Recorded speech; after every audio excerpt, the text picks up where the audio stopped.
I think you pick your own destiny. Yeah.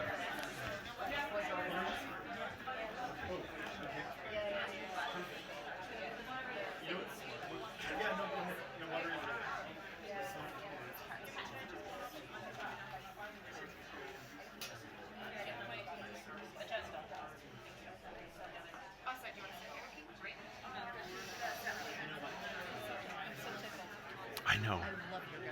Well, thank you. I would love to collaborate. I would love to collaborate.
All right. Hello, everyone. Is my microphone working? Hello. Yeah, there we go. Hello, everyone. Thank you for coming. We're going to get started with our panel.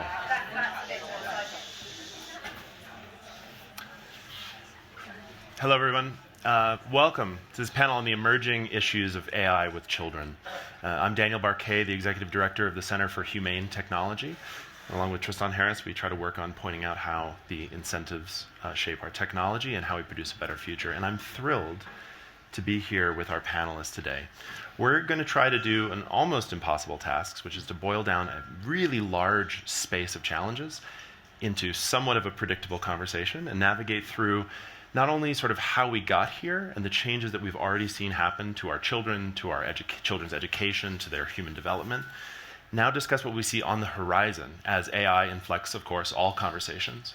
How is AI going to accelerate what we've seen in the past, maybe, or maybe have entirely new effects on our children, our education? And then I want to make sure that we land in how do we do this better? What are the interventions that we need and that we can see as plausible ways to produce a more humane world? So without further ado, I want to introduce our panelists. This is Rebecca Winthrop. Rebecca is Senior Fellow and Director for the Center of Universal Education at the Brookings Institution. Her research focuses on education globally, with special attention to the skills that young people need to thrive in work, life, and as constructive citizens. She advises governments, international institutions, foundations, civil society organizations, and corporations on education issues. And she just published her new book, The Disengaged Teen, Helping Kids Learn Better, Feel Better, and Live Better. And I haven't seen Rebecca in 11 years, so I'm thrilled to be on a panel with her again. Next is Gaia Bernstein. Gaia is a law professor at the Seton Hall University School of Law. She's the founding director of the Institute for Privacy Protection and the Gibbons Institute for Law, Science, and Technology. She's a renowned tech policy expert and the award-winning author of the book Unwired, Gaining Control Over Addictive Technologies, which Kirkus Reviews says sets an agenda to rein in the tech behemoths that have run rampant for years. To her audience right is Phil McRae. Phil is a Canadian educator, scholar, and interdisciplinary explorer in the field of education. currently the Executive Staff Officer and Associate Coordinator of Government Research at the Alberta Teachers Association. His work bridges public understanding of emerging research and public discussions on the megatrends, societal shifts, and the future of education and AI systems. And last but not least, Tristan Harris, who's co-founder of the Center for Humane Technology, a nonprofit whose mission is to align technology with humanity's best interests. Tristan explored the influences that hijack human attitudes, behaviors, and beliefs. It's weird for me to read this on paper, given that we see each other every day. But it was featured in the Emmy Award-winning documentary, The Social Dilemma. And more recently, his work and our work at CHT now focuses on the race to roll out AI and those effects across our society and the interventions we need to make it go better. So, welcome. I'd like to run this panel in 4 parts, as I said in the beginning, starting with how did we get here? And Phil, you proposed that I just put one frame on the table so we can get started. A lot of people, when you say AI, it can mean a million things. So one of the things we wanted to tee up is, what do we mean when we talk about AI? At the Center for Humane Technology, we say that social media was really humanity's first contact with artificial intelligence. Back then, it didn't create new things, but instead it curated what all of you would look at. When you scroll your feeds, it decided you should look at this document amongst billions of possible documents. And that first contact of AI with humanity didn't go particularly well. Not only did we get addicted, we got polarized, we got outraged, we undermined our democracies, and the reason why we're here is we undermined our children's ability to grow and learn and acculturate in our society. And so that was, if that's first contact, we now have arrived at second contact with generative AI. And generative AI is now creating documents. It's now speaking with us. It's now contributing to our society. You've probably heard around Davos that 2025 is set to be, quote unquote, the year of AI agents, where these AIs go from being conversational partners to actors in our world. And of course, there's further horizons still. But when we talk about where we are now, we're moving from this area where technology is sort of the bath that we're in to something that is more relational. And that relationality opens up whole new hosts of interactions with children. So I'll pause there. But Gaia, I want to turn to you and ask, like, how have you seen this go over the last few years? What have you seen with children? So I think if we look at children, there are 3 types of AI applications which have had the most impact. The first is what we call, I guess, old school AI, predictive AI, what we see in social media, the algorithms that make sure that kids stay online for as long as possible. They do that by making sure they see content that will make them stay there, often content that we would not want them to see, whether it's risk, like the TikTok choking challenge, or a girl who is worried about her weight sees information about anorexia. So that's the first contribution of AI to kids. The second, now moving over to generative AI, so we have the systems that basically summarize information or write for you.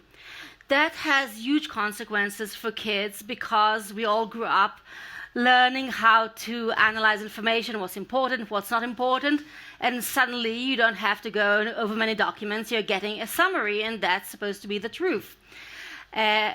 Also, you don't have to learn how to write because AI will write for you. So this is the second category.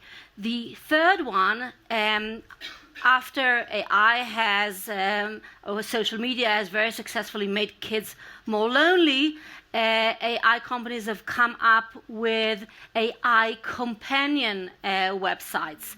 The most famous, or maybe infamous one, is Character AI. So kids now can find their friends online. They can find girlfriends online. They can find friends who will act the way they want them to act. They don't have to deal with a real messy world. So I think there are other applications, but I would say these are the main ones that I see impacting kids.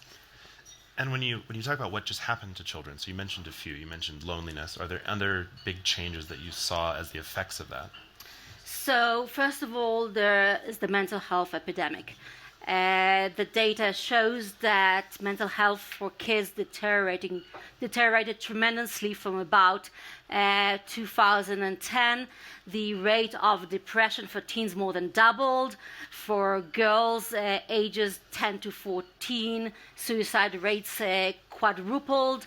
So there is a mental health epidemic. There's much more loneliness. Kids don't meet in person. They go out less. They go to parties less. Their lives are very different than the lives most of us had when we were growing up. Great. Phil, you see this from more of an on-the-ground perspective, working with teachers in Canada. How has this shaped our schools and education systems in Canada? So this is an interesting time historically. I think of it like there's a Roman god called Janus who looks to the past and to the future, a god of portals, right? We're kind of going through this historical moment of change. For me, 8 years ago when we looked at education, artificial intelligence was kind of an imaginary. I thought it was on the hype cycle, way off the charts of being hyped. Then 6 years ago when we were working with Google DeepMind in Canada, in Edmonton, and the neural nets started to actually show some practicality, I took a real interest in helping to educate broadly what are the implications for schools and children. And I almost feel like renaming AI artificial intimacy, right? Because there's this strange space happening where we already have some of our students identifying with AI girlfriends or boyfriends. It's starting to emerge. But they are feeling incredibly lonely, as Gaia said. So some of the implications are feeling as if they are alone together, right? And they want true friendships and they want real experiences. If you look at the education system, we see the mental health challenges, but also academic decline. Across the Organization of Economic Cooperation and Development, OECD, there's lots of questions about the implications, not just of AI, but technology generally. What is the balance? What does that look like? What are the affordances? What are some of the challenges? So I think overall, what we're seeing in the AI space is rapid change. Last year seemed to be 2 years ago seemed to be text. Last year was voice. This year is video. So in schools, what we're worried about with AI is these AI systems that have live video feeds. What about privacy issues? What about, all that it captures? So there's lots changing. And more than anything, what we're trying to do as teachers and school leaders is understand the black box that is AI. Figure out what is this and what are its affordances and what are its challenges. Great. And we're going to come back to what's about to happen and try to get final resolution on that. But before we do that, Rebecca, your vantages across different nations as they all grapple with educational systems, the skills that children are learning versus what they need. Can you tell us more of that macro picture? Sure. So I run the Center for Universal Education at the Brookings Institution, which is a think tank, and we work across 40 countries, and our big goal is SDG 4, to help all young people, no matter who they are, become lifelong learners and have lifelong learning opportunities. And one of the things that we have started to do, we launched in September, is a global task force on AI in education with many countries involved, with policymakers and practitioners in and out of government. And so I'm speaking from that perspective on our deliberations there. And I have just come out of 3 years of research, really doing a deep dive on actually the student disengagement crisis in the US. And one of the things that we are doing with our task force is doing a pre-mortem, which is, let's take a lesson from social media, like Gaia said. If we could have a time machine and go back 10 years, we probably would put child development special. We'd all be there on the table being like, let's figure out how to mitigate the possible harms of social media and try to gather the good stuff. And so that's basically our task for this task force. It's a pre-mortem, so it's what are all the things that could possibly go wrong, get it out there and say, what can we do today to mitigate those so we can harness the good stuff. And there's 3 issues that keep coming to the fore. And I should say we are not done yet, but these keep bubbling out. First one is student agency.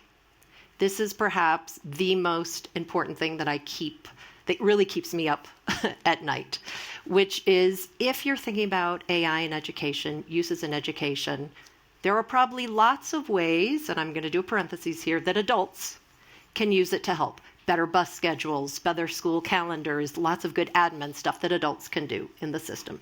But when it comes to the teaching and learning process of kids, I'm extremely worried about it undermining student agency because kids have very little agency today over their own learning. We did a national survey, Brookings and our partner Transcend, with my colleague Jenny Anderson for this book, The Disengaged Teen, and this is actually why we called it this. We found, this is in the US, 66,000 kids, nationally representative, the vast majority are disengaged. At least less than 4% of middle school and high school kids, so that's junior secondary and senior secondary for global folks, have regular opportunities to have agency in their learning experience. Let me ask you one follow-up Yeah. to that, which is the great promise of education technology since I started my career in tech was that it would give people agency over what they learned, go from monolithic pathways to more customized learning, keep different minds engaged. Yep. Why haven't we seen that pan out yet? So here, that gets to my second concern. There is a lot of applications. I'm thinking of incredible work which is actually predictive AI in like small bouts, like 45 minutes twice a week in Malawi that help kids learn basic literacy and numeracy skills when you have 150 kids in a class. It's amazing. It's great. It's contained. They're not on their phone. They don't have devices, all over the place. So that seems to work well. The second thing that's come out of our task force reflections that I'm very worried about is this idea of the illusion of effortless learning. So when you have if it's all personalized learning, if it's all adaptive learning, how are kids going to learn to struggle and figure things out for themselves? Imagine if you were teaching your child to ride a bike. They start and they're riding fine, and then they get a bit wobbly. You're not going to run in and grab them right then. They need to wobble, and eventually they'll fall down and they'll keep learning. And so to me, if it's only just 100% personalized learning, adaptive learning that's feeding kids up what they're missing, it could have good benefits, but we're really worried about this lack of productive struggle, effortless learning. How are they going to navigate if they can't figure that out on their own? And I think the last thing that keeps coming up, again, we're midway, so stay tuned, and we invite everybody to participate if they're interested, see me after, is just the fact that so much of the discussion, design, development is adult-centric. So many discusussions are, well, and I use ChatGPT, I love it, GPT-4, all the time. I did my travel arrangements here. I'd like literally find movies forever that my kids need to watch. It's fantastic. But I've been through, to Gaia's point, I've been through school. I have content knowledge, I have critical thinking skills. So I really feel like this question of we don't know. I have a lot of colleagues in child development experts on my team. We don't know what is baby and what is bathwater. What do children, I'm not talking adults, what do children, what kind of experiences do they have to be able to use AI well? The analogy we came up with with my colleagues is like if there was a shoe store who sold miraculous baby walking shoes, and you skip crawling's passe. Just go straight to walking. Would we as child development experts want to do that? No. Crawling gives spatial awareness, crawling wires left brain, right brain hemispheres, all sorts of things that crawling does. So I feel like we're kind of doing that with AI. Let's just plop it into schools in the teaching and learning process. What is the crawling version of learning? We don't know. Great. And so I'm excited to talk about that. Last but not least, I want to, as long as we're in the sort of table setting of what just happened to us, Tristan, you were one of the earliest voices talking about how we were going to ruin the global attention span. And of course now, parents come up to both of us and say, especially in technology, I've had several technologists say, I was close to this, I built this, and I only started regretting it once I lost my kid, once I realized I ruined their attention. Yeah. Your work was not only pointing at attention, but all of the set of problems that came from that decision to maximize attention. Can you talk to us about what that did to children, and then let's segue over towards how AI is beginning to inflect that? Sure. So for those who don't know, how many people here actually saw The Social Dilemma, just so I get a good tracking? Okay, so this is an educated audience. Sorry for the handful of you who maybe haven't seen it. If you remember in the film, there's a moment where it talks about my own journey, like how did I get into this? And the answer is, I was sitting on the Google bus, and I'm sitting there talking to my colleagues at Google about something just feels wrong in the tech industry. This is like 2013. And, we both, Daniel and I, actually worked at Google at the time. We hadn't met yet. And I got into it because I thought the technology could be an incredible force for good in the world. That's what everybody around me was doing. I went to college at Stanford with the founders of Instagram and people who were early at the other companies. And everybody was so excited about the positive impact that we could have. And that's what I was holding. That's what I got. That's why I'm in technology. I don't want to just make money. I want to make a positive impact. And I was sitting there in the Google bus, and I walked to the back of the bus, and everybody was just scrolling their phones. It's just this lifeless experience. And something just felt wrong. But if I tried to talk to my colleagues at Google about it on the bus, they said, well, we're just giving people what they want. And who are you to say that this is bad for them? And that is really important because there was this big philosophical obstacle sitting in the way of actually doing something about this problem, which is the notion of individual choice, that people are choosing this. And I didn't know how to put into words yet, what was wrong about the situation. And in the film, The Social Dilemma, there's that story of this 150-page slide deck that I made. It had a big image per slide and a handful of words. And it basically said, never before in history have, 50 to 100 people at 5 tech companies made choices that would rewire the entire attention and information flows of 3 billion people. It was just so obvious to me that this small number of people, when they make a choice about whether your phone vibrates, the colors, the way touchscreens work, every subtle detail. I was a designer at the time. I understood technology design and human-computer interaction design. It's what I studied. And I used that intuition, sort of saying there's something wrong here. And I saw the game theory. I saw the competition. If I, as Instagram, don't reach for that 5 hours of attention, and I say that's bad for people, well, TikTok's just going to come in and race, or YouTube's going to come in and race and get that attention. And so that obviously, at the time in the presentation, I think I even had a slide saying this is the race to the bottom of the brainstem, a phrase that has done a lot of good work in elevating awareness in the world. And I sent this presentation to something like, 50 of my closest colleagues at Google. And if you remember in Google Slides, when you open a presentation, it shows in the top right-hand corner the number of people who are looking at it, it shows the icons. And I logged in the next morning after I sent it to a handful of my friends, and there was something 400 simultaneous viewers on the presentation. And this is inside of Google. And then, later that day, 1,500. And when I, checked my inbox later that day, this random person named Daniel Barcay had emailed me and saying, I totally agree. This is exactly what's wrong. And we got emails from all across the company, literally all across the company saying, I'm seeing this with my children. This is affecting people. And it was like putting language to this invisible thing that was wrong. And of course, we couldn't predict all of the things that would happen. But in our work at Center for Humane Technology, I think sometimes when you hear conversations like this, it's not happening here, but there's a way that we can kind of say, what are these effects of technology on children? And we're just sort of pretending as if it's this accidental, unpredictable outcome. Let's just release technology and let's just study, what is the impact? I want to really pause and say, I don't think the right way to think about this.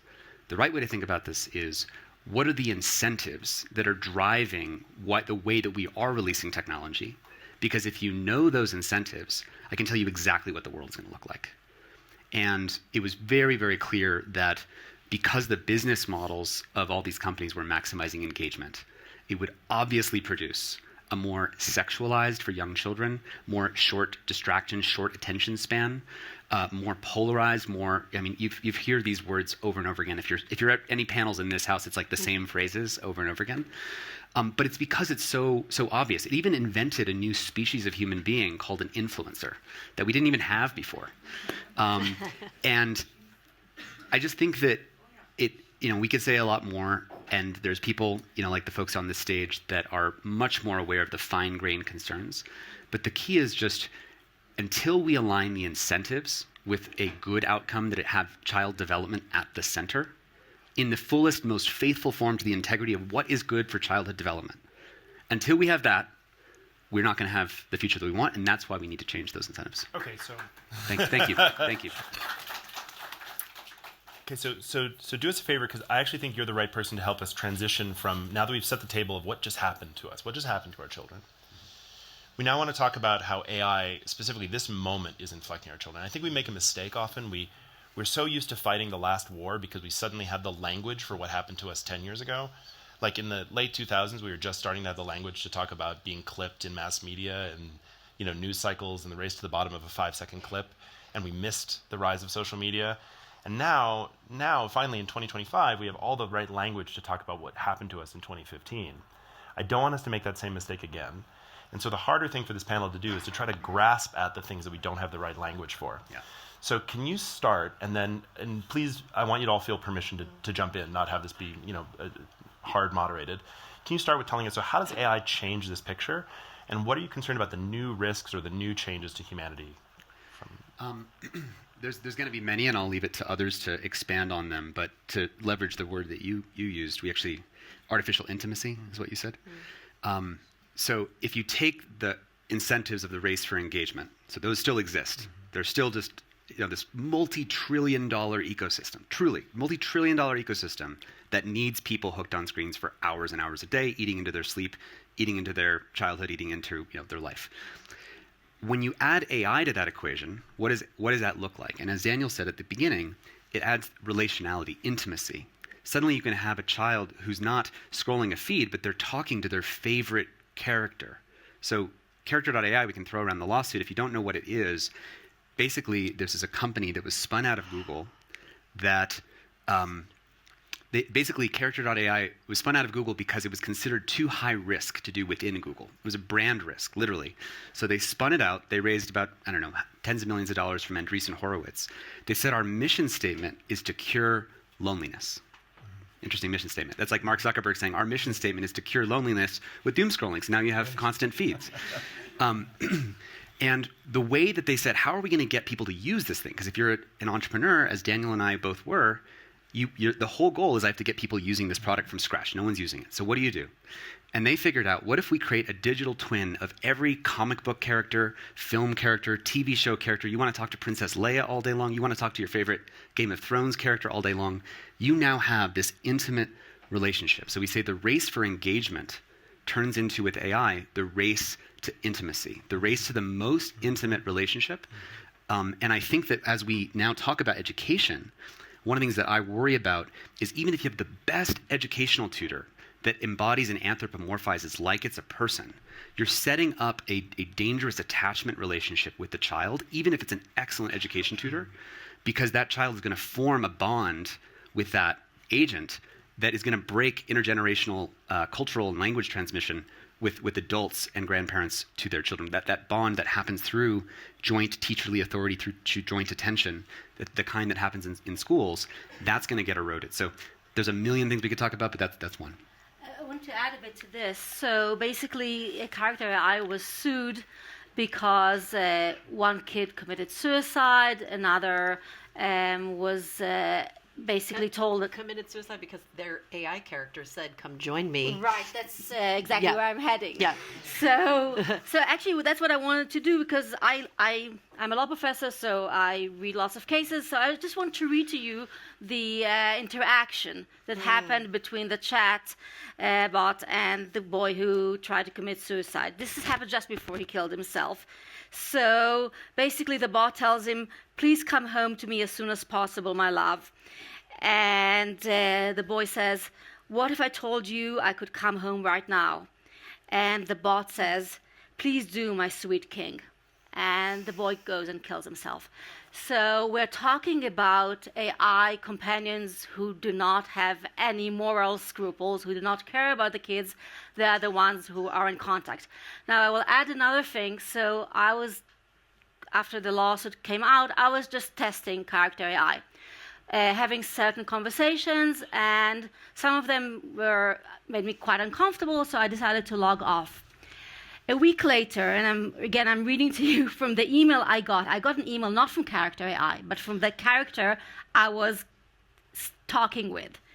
And the email said, "Hey, it's been a while. I hope you're doing okay. I was just thinking about you." Now imagine a kid getting this kind of communication when they're not online. They're just being asked not by the website, but by the character to come back. Yeah. I want to take both of these perspectives from a kind of a teacher's look at personalization. Mm-hmm. I was in a meeting yesterday with two presidents of big multinational companies, and they talked about how AI would hyper-personalize the learning experience. So this, let's drive down, I will know you better than you know yourself as a student, or, the hype was huge, right? The agentic AI will be amazing. And as somebody who has been in the teaching profession for 33 years and served 50,000 teachers in Alberta, Canada, I can tell you that the artificial intelligence doesn't know what just happened outside in the hall between two children. It doesn't know if that child didn't have breakfast. It doesn't understand the deep, nuanced human relationships and the environment that's changing at every time. It doesn't have that kind of data flow that's in there. And what was interesting, and what I actually posed back in this small gathering, I said, in terms of hyper-personalization and the child getting what they want, when they want, how they want it, instantly with whatever learning, whether it's literacy or numeracy, what about the role of randomness and serendipity and chance in relationships? I grew up on a ranch outside of Pincher Creek in Alberta, where the people I sat beside, I didn't choose to sit beside them. They were just there. Just like in our public universities and our public schools, you don't have this hyper-customized, get what you want all the time kind of condition. So for me, that nature of education and the implication of incentivizing the relationship, the personalizing, the hyper-personalizing, I think we need to step back, and there's a false promise at play right now. So let's talk about that for a second, which is these AI bots reduce the friction of a lot of interaction, and they do things that are not human at all, which is they have infinite patience. You can be acting up, you can be throwing a temper tantrum. They're never going to yell at you. They're never going to tell you, like, hey, I have feelings too, stop it. So there's a way in which we socially regulate each other, and we're going to lose those ability to socially regulate. I know parents are grasping at this. I have some friends who are parents that force their children to say please and thank you to Siri. Obviously, this is a thin shim, but it's an important shim because we're going to detrain our recognition that other people are real actors in the world. Rebecca, I'm curious about what you think about the skills that we need to maintain there. Yeah. Well, one of the things that I'm thinking about as I'm listening to you all is how fascinating it is that the tech industry uses the word engagement, because the education world also uses the word engagement, but it is completely different by definition. So student engagement is really important, and it's what kids do with their motivation. And none of the tech tools that are out there coming at kids are really going to work unless they're motivated to do it. And you can't reach in yet. I'm sure it's coming, and we're just at the beginning of the tech wave. This is baby steps. I'm sure in 5 years it'll be off the charts. But you can't yet reach into somebody's head and press a motivation button with the click of a mouse. So kids have to be motivated and in education speak engaged. And what does engagement mean in education speak? And this gets to your question about the social component.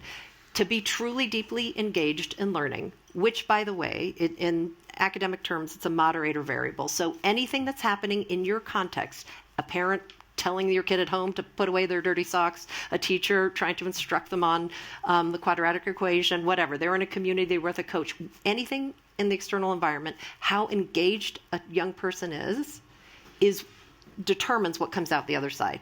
It predicts attendance, achievement, skill development, social emotional learning, mental health, everything.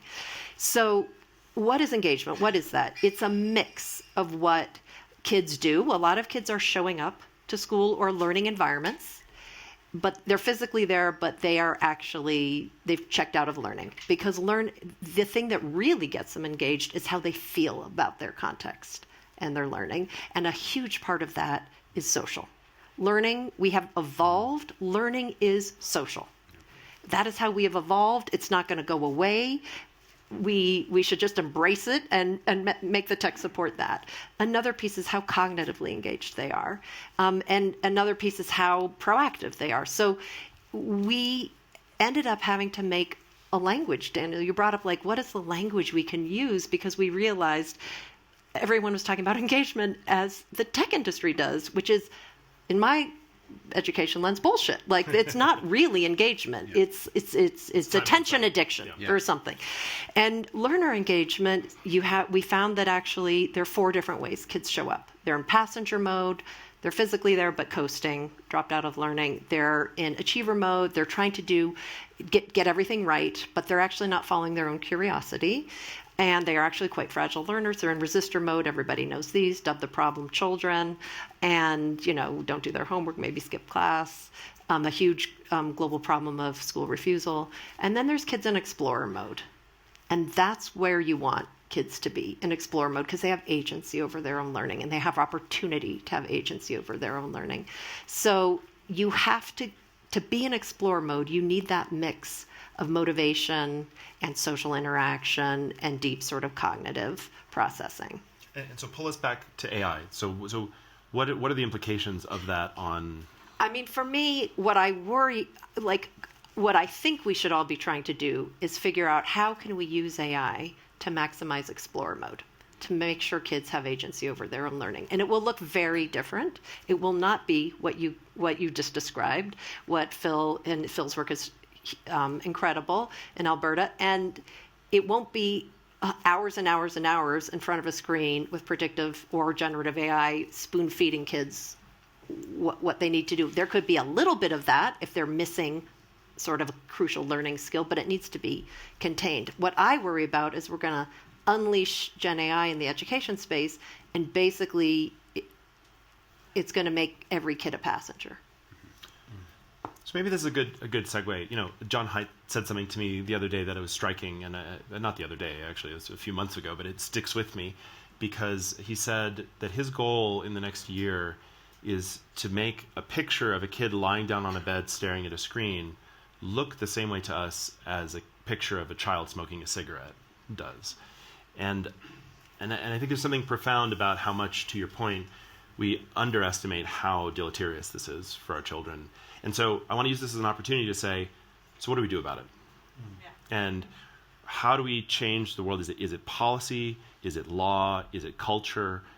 Is it educational practice? How do we change this? I mean, I'm a big believer of having the conversation changes the conversation. I think this gathering alone, having expertise from the center, the expert policy and legal frameworks and work that's being done, I think we have to be informed, but we also have to have a conversation. Most parents have no clue what artificial intelligence really is.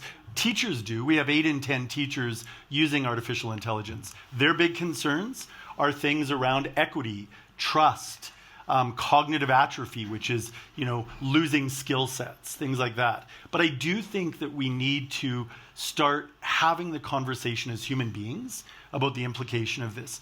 Having translation of what actually, with engagement, what does this look like? For me right now, if there's something practical, I think that in particular, it's unblackboxing artificial intelligence. Because right now it's a mystery to people. It's this hacked human language. It's it's a living thing that's conscious. It's not. There are algorithms. There's structure. There's an architecture. We need to go and really understand the mechanisms inside it in a way that everybody can grasp. For example, just a really simple consideration that people aren't thinking about. Artificial intelligence, every time you use a prompt, you are using the equivalent of a bottle of water impact on the climate, right? So every time you engage with artificial intelligence in a prompt, you've just consumed a bottle of water, because that's the energy impact. We have to find little ways to communicate to people about what this looks like so that when we engage with AI, we can understand the architecture, we can understand the implications of it, and there will be affordances. There will be places where artificial intelligence starts to find cures for diseases that we haven't found in the past, or help students to reflect back on their own writing, or do things that we need to also engage with. It's not going to be a complete, I want to push this just a little bit. I don't disagree, and the reason why I think we're all up here is we think having conversations does push forward the public understanding and pushes forward the knowledge.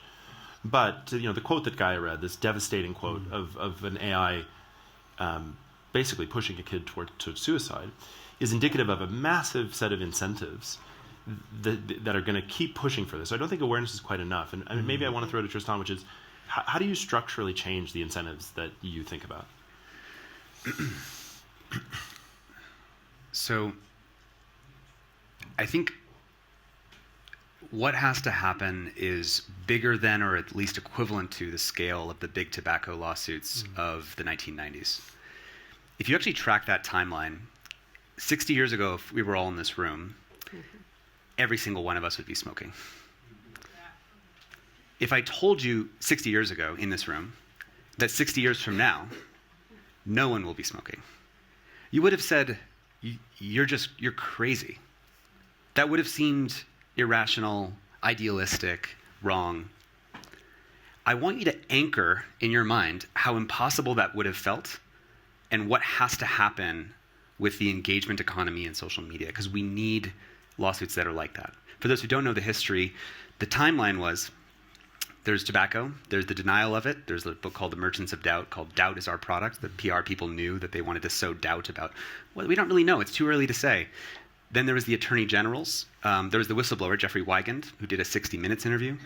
There was the 50 attorneys general that sued the tobacco companies, leading to the master settlement agreement, leading to hundreds of millions of dollars, if not billion-dollar lawsuits that led to a whole package of sort of responses that included the tobacco tax, right? So cigarettes are expensive, includes the age limits, and it included $100 million a year going to a public truth campaign. Do you remember the Truth Campaign? It was a bunch of advertisements in the 1990s. They put body bags in front of tobacco companies and make commercials about it, saying the tobacco companies are killing people. And there was $100 million a year going into media that inoculated the public from the other advertising that was the tobacco companies saying, keep smoking. So that was this whole package of things. Where are we in this timeline with this issue? We've had 60 Minutes interviews. We've had whistleblowers, myself, Frances Haugen, Sophie Zhang, Arturo Bahar. We have had 34 attorneys general sue Facebook and Instagram for intentionally addicting children. Why? They saw The Social Dilemma, which was seen by 200 million people. And I think that if you imagine this timeline continuing, could you imagine a world where $100 million a year is going into educating the public about the dangers of this, so that we don't have to get it in tiny bits and doses on panels where a handful of people who struggle to get their budgets for their nonprofits or their schools met to try to communicate this and fly around the world and lose sleep, and speaking from no personal experience. I feel your pain. It's so obvious what has to happen, and this is just for one issue, because AI is about to make it much worse. But I think to sort of shorten the answer to your question, it starts with global clarity about the problem. That global clarity informs and legitimizes policy and litigation responses that enact the laws that change those incentives, so that the next time we're rolling out technology, that we don't screw it up. So it's, in the language of Marvin Harris, it's superstructure, it's culture and clarity that informs social structure, which is new social norms, laws, and what Jonathan Haidt said. We'll all look, back at this day and we'll say, 10 years from now, when you see a child using technology, you will experience moral disgust in your body as you watch that. Gaia. Oh. No, So, regulatory. Yeah, I agree with everything that was said. The thing is, basically, tech companies know what they're doing. We found out that Instagram knew what they were doing to girls when they sent them to these black holes. We know that AI companies knew about the dangers of humanizing things that are not human, especially for kids. They knew how this would be addictive. All of this is known. But again, going to the incentive issue, they have no incentive not to do that. And more than that, investors have no incentive not to invest because there's no threat to them. Now, looking at where we are now, in the US, we have no regulation to protect kids specifically from AI. We have no federal regulation. States have little regulation for AI, not really relevant to the issues we've been discussing today. In Europe, there's more. In Europe, there is the most high-risk type of AI is banned. It's related to manipulating kids.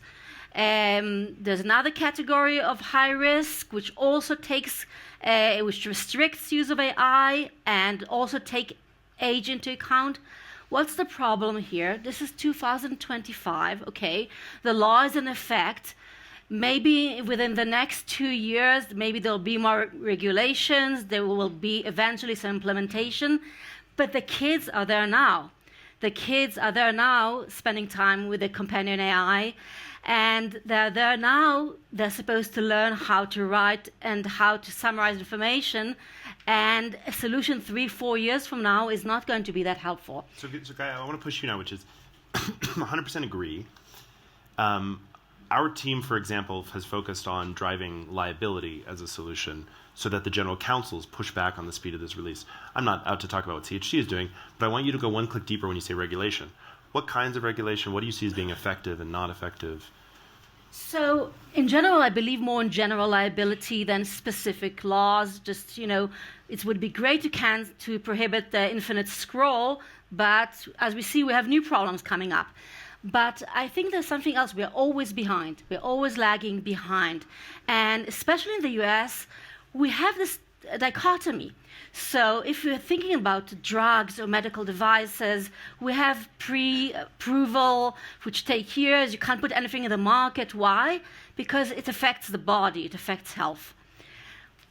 For technology, we have nothing whatsoever. Why? One, because we celebrate innovation.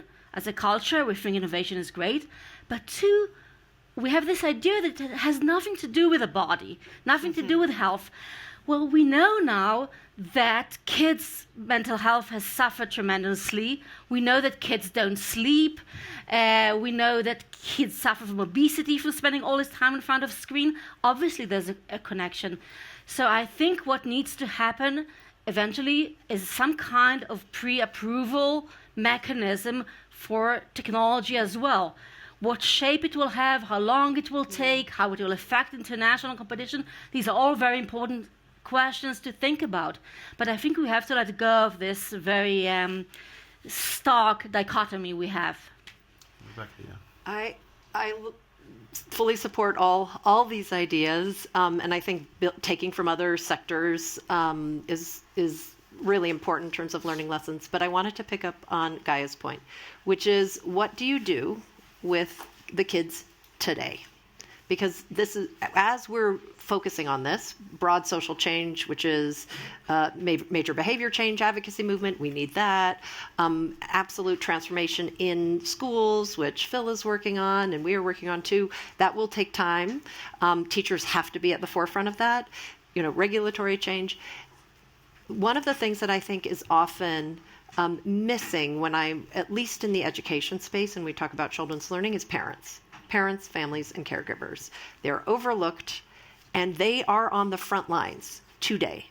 And so I think today what we have to do is really use all our networks. It could be through companies.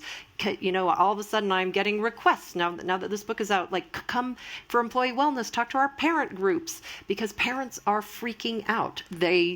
Rightly so. So reaching parents, and I think there's a couple of messages that we can concretely do. One, never, ever, ever, ever anthropomorphize AIs. Never, ever, ever. Yeah. Never say, the AI is going to, just say, the people who designed AI, the programmers of AI have let you be able to talk to it or make images, whatever it is. So that's easy. and we absolutely have to do that. Number two is the typical stuff, because AI is in everything now. If you have a device, if a kid has access to a device, whether it's there now, it will soon be. So we have to, as family members, we have to make sure our kids are limited on the amount of time. Make sure that they use it wisely, and it's not sacrificing sleep, time, interpersonal time outdoors, and exercise. Those are what I call like the 4 basics.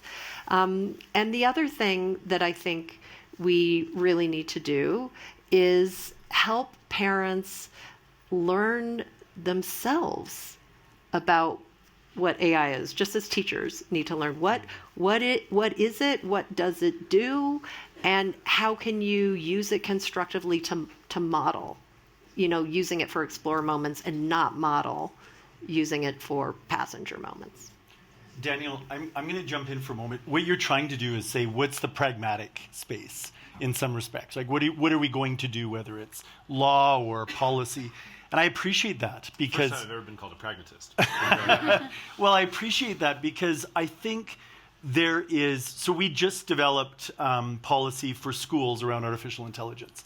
And at the forefront of that is human decision-making.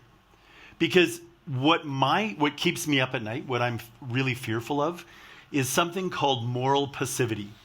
That you give up your moral decision-making to these systems, these AI systems. They're not just tools, they're systems. And I'm going to give you a story. I will not name names, but I was in a meeting in Chicago, and I had some incredibly wealthy companies say, if you give us the data for a child up to grade 3, we will tell you predictively with our AI systems whether they'll ever be successful in the future. And as somebody who spent 5 years with the Blackfoot people teaching on an indigenous reserve, I was horrified, because you're going to give up the human potential of a child by analyzing some data and then making a predictive analytic. My pragmatic piece that's now in our policies in education systems is that you have to have human decision making around human problems. Even if the AI is used to audit or to do different activity, human beings make the decisions together with parents about a child's future, not an AI system. And what I'm worried about is they will get more and more sophisticated, they will get more and more powerful, the architectures, the designers, the work that you've done kind of showing where these can go, and we will start to give up our moral decision making. Human beings will help believe in a child's potential, not an AI system saying, sorry, but I've looked at your literacy and numeracy data, and you're going in this pathway. That, for me, is the big fear I have of these systems taking over decision making. And there's a principal agent problem there, right? Which is an AI truly on behalf of a child to say, you know what, here are the best things for you to learn given the structure of your mind is great. But an AI that's actually not on behalf of the person, an AI that's actually on behalf of some larger structure, corporate, governmental, or otherwise authoritarian even, that is about limiting the individual. We can't have that future. But I do want to pause this here. I think those are amazing points. We have about 20 minutes left, and I want us all to actually open up to questions. I want to try to run this in what I've come to learn is like the British question and answer style.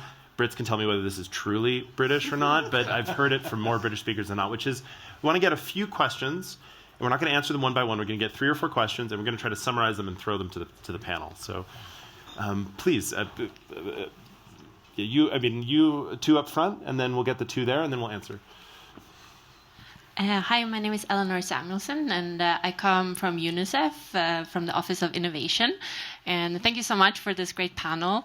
One more issue that I would like to just raise is the issue of almost 300 million children out of school today because of wars, natural disasters, poverty, and 50% of schools not being connected to the internet. So I would just be curious to hear your thoughts on if you were to introduce technology in a setting where there might be one teacher who all of a sudden gets a device. How do you help children navigate tech and AI? Okay, great. So unequal access to AI in the classroom. And Hi, my name is George. I'm a psychologist and I'm specialized on work with psychedelics and with somatic practices.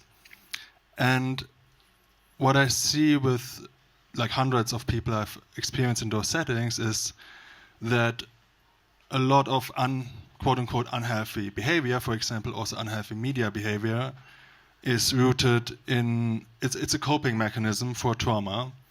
And for example, not being able to cope with certain feelings, and instead of like being with the feeling, I'm going to my phone and I'm starting to scroll. Is there a question? Yes. The question is, isn't it important to teach children more awareness on their bodies, on feelings, on connecting with themselves, and through that being able to connect to others, Great. and through that not even So be prone to use it too much, use so media the too much. non-cognitive parts of education, the somatic parts of education, how does that represent in technology? Great question. Can we get two more from? Can we get two more, and then we'll throw an answer. Hi, I'm Jim Fruchterman. I represent the nonprofit Tech for Good community. And so my question is, if you're trying to do good things on purpose, say in education, what advice do you have to avoid some of the mistakes of the character AIs and the like? Because, of course, the pressure to use AI are there. And I'll just pick one example. The headliner is Conmigo from Khan Academy. Is that part of the problem or part of the solution? Great. So different platforms, different possible solutions. Let's get one more, and then whatever. Striker Rancy. Thank you. My name is Barbara Bultz. Similar question to what you just asked. We are in process of developing a school of possibility, which is use of a civic AI as a listening tool, as a phygital experience to increase agency and the level of belonging. So I'm curious, some of your thoughts, what can we learn from your wisdom and experience, how we can take this forward. Thank you. This is great. So last two were in some sense positive AI platforms and ways to use AI to actually help instead of just avoiding some of the bad uses. So, okay, great. So we've got somatics, unequal access, and ways that different AI platforms could be shaped differently. How about it? I'm happy to try to tackle the questions around equity and tech for good. So I work globally, and one of the things that I am deeply worried about, and again, this has definitely come out of our task force early deliberations, is how rapidly, particularly Gen AI, but predictive AI too, will accelerate the gaps. So I am sure that the percentage of African languages who are represented in Gen AI is smaller than, in terms of data going in, is smaller than it was when GPT-4 launched, because so much of the global north, let's say, English, dominant languages are being fed into it, and so where does that leave communities? So there's a big discussion around linguistic genocide, and language is tied to culture, right? So the Gates Foundation is really looking into that, because there's not the profit incentive that you talk about, Tristan. Who's going to fix that problem? And it's like, well, maybe it has to be philanthropy. So I'm really worried about that. I do think, and this touches to it connects a little bit with your question about out-of-school kids and your question about tech for good. There are great examples of offline predictive AI. I am sure you guys, both of you on the ends here, can correct me if I'm wrong, but I'm sure in a hot minute you're going to be able to do Gen AI via text message or something. I'm sure it's coming. So that sort of broadband, connectivity will go away. But if you can use AI, again, I'm going to go back to this example of Imagine Worldwide in Malawi, the Malawi government scaling it. I was one of the founding board members, so full disclosure. It is incredible how they are, and again, it's controlled. So my answer would be, as long as it's governed through adults and mediated through adults in a contained way, and they can really sort of see how it's helping, I think that should be sort of an operating principle today. for how to do tech for good. That Malawi example is expanding to multiple countries, and kids are learning to read where they definitely weren't before. I can jump in on a couple of these. So on the topic of the somatic, how do we teach kids how to be with themselves? I just want to name another experience that I had at Google, actually also in 2013 when you and I first met, which is I invited Thich Nhat Hanh, the famous practitioner of mindfulness, was nominated for the Nobel Peace Prize, to come to Google. And I actually had him sit down with all of the Google designers of the Google Watch, Android, Google Search, and it was sort of a funny meeting. You have 9 Buddhist monks on one side of the table and then a bunch of Google designers on the other. The premise of that meeting was to infuse the way that we think about designing technology with the insights of exactly what you're talking about. And I think that related to the other question that Jim raised about what's the right way to do this, there's this question of how much the sort of fixing of these problems should be happening in the device and on the screen, and how much the point of the technology is to be a GPS to bounce you back into the human experiences that actually do the thing that is in highest integrity with the child developmental process, if we're talking about kids. So for example, I haven't used Conmigo, and I don't want to comment on the different apps because I'm not a parent and a teacher. I don't know the latest. But I'll say you could design for the classroom in a way where you're not designing for an individual experience. You could design for that experience off the screen where kids are actually talking with each other, and the screen actively turns itself off and then comes back on in 10 minutes and invites people back after the exercise or something. You can have lots of ways of designing technology that are about pushing the activity back to actually, to the point that was made earlier, stretching the muscles of your own internal capabilities, your own social capabilities, because that's the parts that we're actually really atrophying. So when we think about humane technology and the design principles for it, it's like a very holistic sense of if you could choose between any possible human phenomenological experience to have intersubjectively between different people, of all of those experiences, there's this whole universe of them that happen on a screen, and we could choose between meditation apps and breathing exercises that happen on the screen. Or we could also choose to bounce that back into capabilities that exist in a more lasting and resilient way inside of people. And I just want to double down here. I apologize, I'm abusing my moderator privilege, but this is a reason to be optimistic for AI if you can get the principal agent problem right, which is the tech didn't used to be able to tell why you were engaging with it, right? A tech couldn't say like, oh, you're watching a video right now because you're trying not to pay attention to your loneliness. As the technology is actually touching more parts of the human mind and the social sphere, as it begins to understand our motivations and our actions, it actually could plausibly say, you know what, there's a better thing that you should, I know you're seeking this news, do you really want to keep doom scrolling? You actually, you should go talk to a friend. Here, there's 2 friends to call.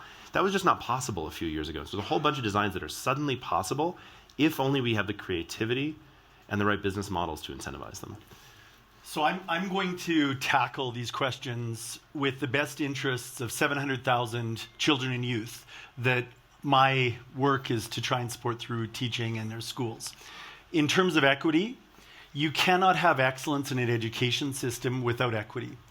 If you look at what's called the Matthew effect, the rich getting richer and the poor getting poorer, that is happening. And whether it's access to exposure to AI or experiences or AI literacies, that's one dimension of equity. My bigger concern is that in the future, every child will have an AI, but only the wealthy will have a human teacher. So that's my first biggest kind of response. And in terms of tech for good, I'm going to be provocative and say that AI needs compute and data. So in thinking of the best interests of 700,000 children and youth in the small place in the world I live, in Alberta, they are not ATM machines. They're not bank machines from which you can extract valuable data for the systems. They're not spaces to harvest data to help the large language models learn how to better respond.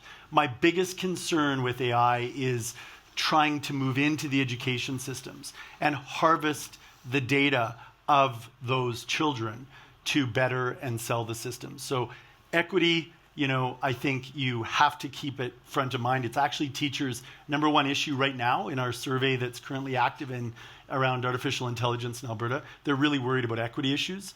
And my big worry in terms of trying to move down the space of AI for education is the issues related to data privacy, and really what is the new oil of our time. And you have to, as a teacher, protect student data.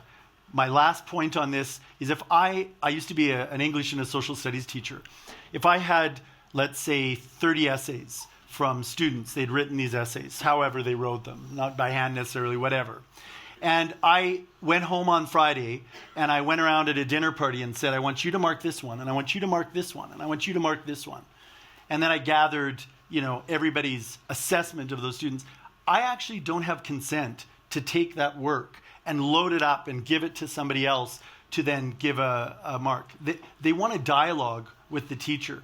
When we use this assessment data and we load it into these systems and the AI gives back, that for me is the worry. Okay, great. And Gaia, I want to give you a choice. So choose your own adventure. You either can chime in now with something you've been dying to say, or you can be first at the bat for the next round of questions. I'll be the first. Okay, great. Let's do some more questions. Let's get another 4. Hi, my name is Amber Mahood. I will say I'm a mother and a human, and I'm co-founding Mind Healing with these lovely women here, which is a new youth mental health nonprofit. But my question is really around, I completely agree that down the road in future generations, we're going to think that the screen time for kids is like smoking. But what do we do, practically speaking? Do you have any, you've all thought about this, studied this so much. What do we do for the generation of children that are growing up right now in the midst of it, What are some practical means that we can take to help support them? Great. Next. Hi there, my name is Vinay Gidwani. I want to double click on a skill that we know is very important for early childhood development, and that's a child's ability to make sense of the world around them. It helps them to tell a story about who they are and to tell stories about the world around them. And I worry about AI essentially being a thing that they outsource that to. Instead of consuming all this information and trying to make sense of it in their developing brain, AI will just give them the answer. So I'm interested in your thoughts on that core process and the impact of that being outsourced. And then to zoom out a little bit and look at a macro level, when AI in a homogeneous way tells all of us how to make sense of the world and ourselves, what impact that's going to have with diversity in thinking and diversity about our own feelings of ourselves and what that means to early childhood development as well. It's a fantastic question. So lots of meaning making, and let's try to keep these a little snappy so we can get a few more. Just want to cough and say, social media, sorry. It already has made sense of our world and defined our identities and our self-image. But go on, sorry. Yeah. Hello? Yeah, I'm Grace, and I'm a governance geek, and I just wanted to ask about the terminology.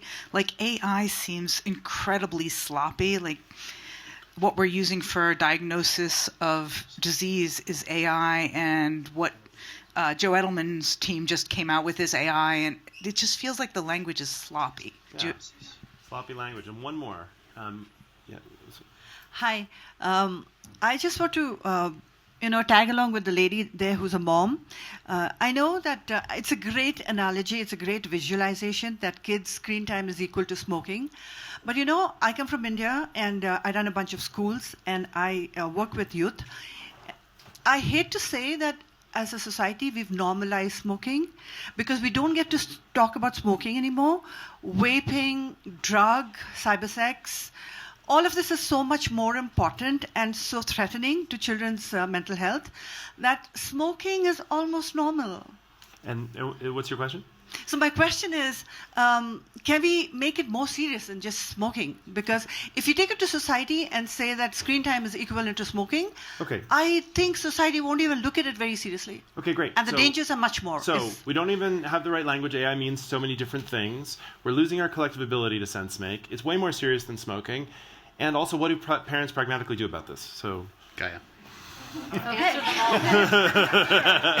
In 2 sentences or less. All right. What could parents do about screens? That's the question I had first. So screens, there are several things. The big issue is delay. The moment you give the kids the phone, it's very, very difficult to control. Parental controls do not work well. They're not meant to work well. They're not designed to work well. And kids are very savvy in getting around them. So that's a very important thing.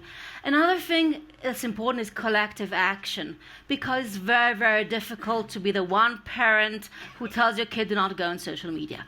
It just does not work. But if you basically agree together with other parents in your school, in your class, it's much more likely to be successful. The third thing, and what we're seeing now, and that's what makes me very optimistic, is schools banning cell phones. That's really important. It's important because that means the kids don't have cell phones during the day, and importantly, they can learn how to socialize during recess. They're not on their phones.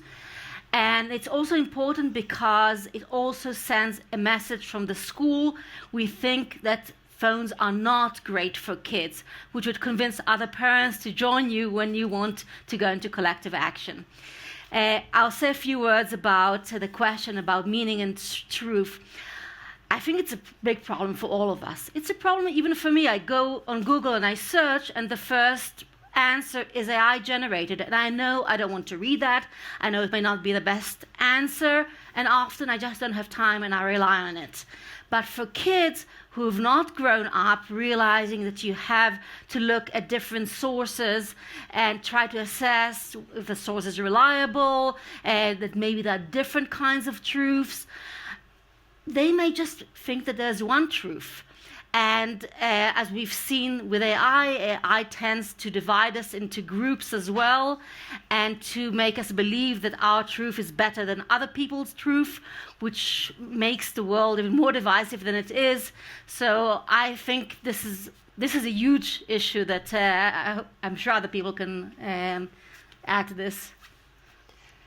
I want to just add to Gaia's point. In this book that I've co-authored with my colleague Jenny Anderson, the title is "The Disengaged Teen: Helping Kids Learn Better, Feel Better, and Live Better." And we have the whole second half of the book is the engagement toolkit for parents. Teachers can use it too, but it's for parents. And in addition to everything Gaia said, the one thing I would add is that there's reams of evidence. I've been doing 7 years of research on the impact of families. And when families really work with schools and are deeply engaged, those kids learn 10 times better.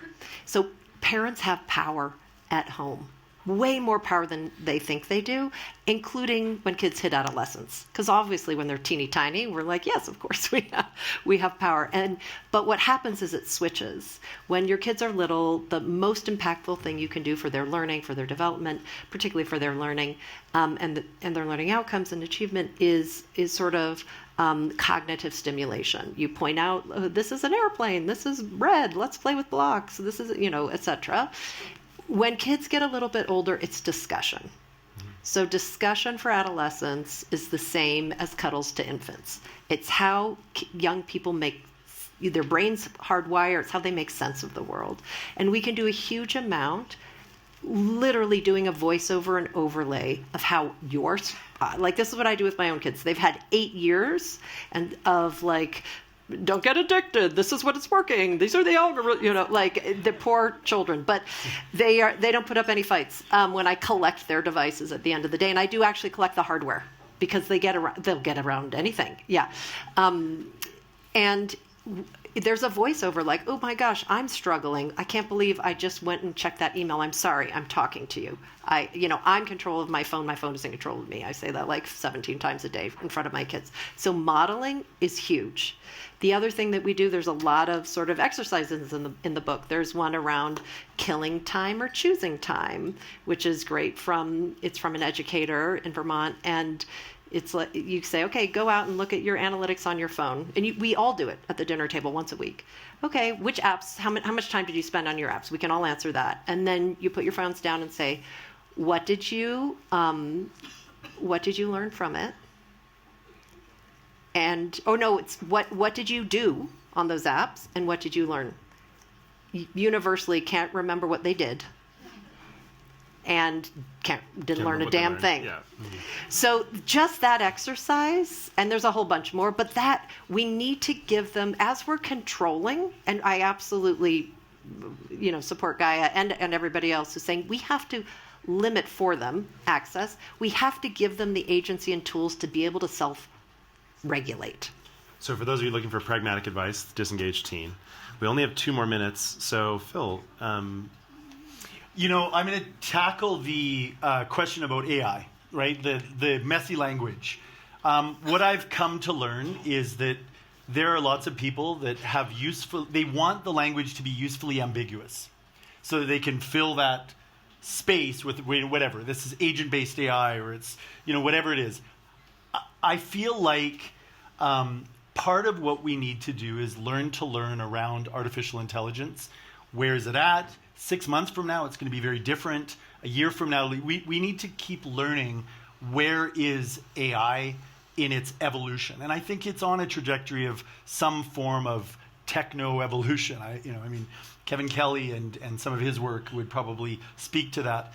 But with things like AI will personalize learning, and it's personalized learning. Personalized learning, there's no pedagogical theory. It's an idea that somebody had, and it was usefully ambiguous to essentially market and sell. Heavily used by ed tech companies. But I can tell you as a professor of education at the University of Alberta, there is no pedagogic theory to personalized learning in AI.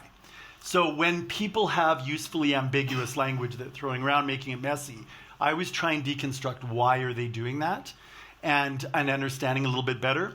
And I would just say this, we need to put the person back into personalized learning. Yeah.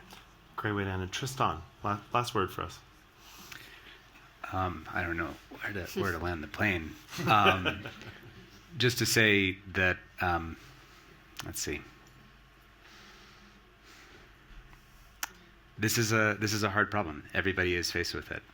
There's the what do we do now? My kids are literally suffering right now. I don't want them to suffer. What can I do?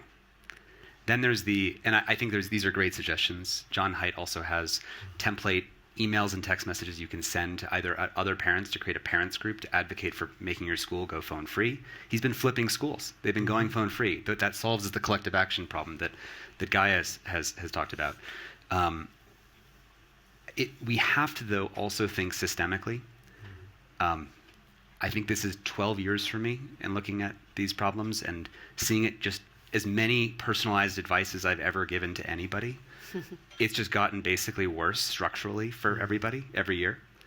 And so if we care about that actually changing in the fullest way that we need it to, then I think that we have to be bold and courageous enough to stand for the structural change that's also needed at the same time that we try to reduce suffering.